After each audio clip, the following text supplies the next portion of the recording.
I never thought a garden could spark a war. But the moment I planted corn on my own property, the HOA president, let's call her Karen, declared it a violation of community aesthetics. I ignored her threats. That was my first mistake. 1 week later, I woke up to smoke. My entire harvest torched.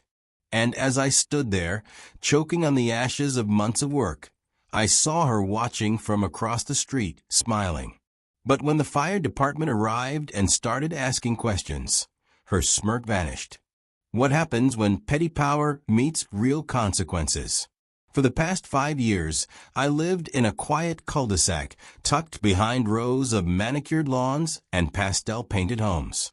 It wasn't fancy, but it was peaceful. My little corner lot backed up to a stretch of unused land, dry, sun-baked, and forgotten by the HOA. That patch became my sanctuary. I turned it into a modest garden, tomatoes, squash, and, my pride, rows of sweet corn. I didn't grow it to sell. I grew it because it reminded me of summers on my grandfather's farm. It was my way of staying grounded. Neighbors waved. Kids rode bikes. And for a while, it felt like a real community. But there was one house, 3 doors down, where the blinds were always drawn and the complaints always flowed. The HOA president, Karen, lived there. She didn't like unapproved vegetation. She didn't like non-conforming landscaping. And she definitely didn't like me. At first, it was just letters. Then fines. Then photos of my corn emailed to the board with subject lines like violation number 47. I brushed it off. I wasn't hurting anyone.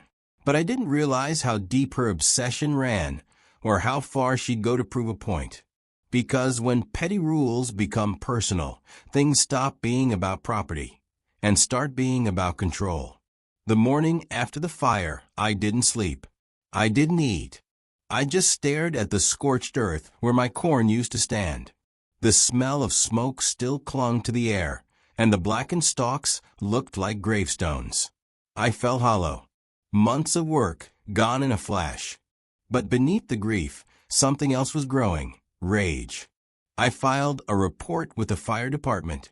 They took photos, asked questions, and promised to investigate. But I knew the truth.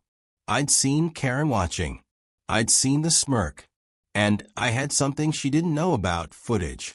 2 months earlier, I installed a motion-activated camera on the back fence. It wasn't fancy, but it worked. I pulled the SD card, plugged it in, and there she was. 2:14 a.m. Karen, in a bathrobe, creeping through the yard with a red gas can. She poured it over the stalks like she was watering them. Then she lit a match. The flames caught fast. She didn't even run. She walked away like she'd just taken out the trash. I handed the footage to the fire marshal. His face went pale. "We'll be in touch," he said. And they were. 3 days later, a fire truck and 2 police cruisers pulled up in front of Karen's house. Neighbors peeked through blinds. Phones recorded. She opened the door in full makeup, expecting to control the narrative. But when the officer read the charges, arson, property damage, endangerment, her face cracked. She tried to argue, said it was just weeds, said I was provoking her. But the footage didn't lie. They cuffed her on her own porch. The HOA board tried to distance themselves, claimed they had no knowledge of her actions. But I had emails, screenshots, records of every fine, every threat, every time she weaponized the rules to harass me. I sent it all to the local news. And they ran it. HOA president arrested for arson in property dispute. The story exploded. Online forums lit up. Neighbors who'd stayed silent started sharing their own stories, fines for garden gnomes, threats over mailbox colors, letters about unauthorized wind chimes. Karen wasn't just petty. She was a tyrant. And now she was exposed. The board held an emergency meeting. I showed up with a folder thick with evidence and a crowd of residents behind me. I didn't yell. I didn't threaten. I just read. Line by line. Every abuse. Every lie. Every time they let her run wild. By the end, the room was silent. The board voted to remove her. Unanimously. But the damage was done. My garden was gone. My trust in the community was shattered. And Karen? She was facing criminal charges. Her lawyer tried to settle. Offered me money.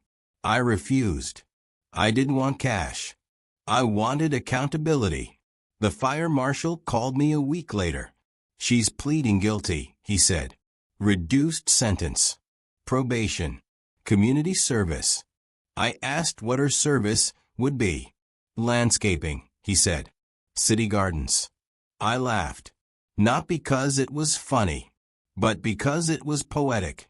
The woman who tried to destroy my garden would now spend her days planting them. And as I stood on my porch, watching the sun rise over the charred soil, I knew one thing. She burned my corn to break me. But all she did was plant the seeds of her own downfall. Karen's arrest didn't just shake the neighborhood. It cracked open years of silent resentment. For weeks after the fire, my porch became a gathering spot. Neighbors I barely knew stopped by with coffee, cookies, and stories. Turns out, I wasn't the only one she targeted. One woman had been fined for planting lavender. Another was threatened over a child's inflatable pool. A retired couple had been told their bird feeder was unauthorized wildlife bait. The list went on. The HOA board, now scrambling to restore trust, launched a full audit of past fines and complaints. They reversed dozens of penalties, refunded fees, and rewrote several bylaws. The vegetation clause that Karen had weaponized? Gone. In its place, a new rule. Residents may cultivate gardens for personal use, provided they do not obstruct public pathways or pose safety hazards. It wasn't perfect, but it was progress. Karen's house went dark. Her blinds stayed shut. Her lawn, once obsessively trimmed, grew wild. She was no longer HOA president, no longer feared, just another resident, one facing probation, community service, and the cold shoulder of a community she'd once ruled. I rebuilt my garden slowly. The soil was scorched, but not dead. I planted again, corn, tomatoes, squash. Neighbors helped. One brought mulch. Another offered seedlings. A few kids painted signs, Corn Zone, Tomato Town, Karen-free area. It was silly, but it made me smile. The fire had burned more than crops. It had burned illusions of safety, of fairness, of neighborly goodwill. But from the ashes, something better grew. Solidarity. Months passed. Karen completed her service. Rumor had it she was assigned to a city beautification crew. I saw her once, planting marigolds in a public park. She didn't look up. I didn't wave. Some wounds don't need words. But the real impact wasn't in her punishment. It was in the shift that followed. The HOA board added term limits. They created a resident advisory panel. They held open forums. People showed up. They spoke. They questioned. The fear was gone. The silence was broken. And me? I became the unofficial garden guy.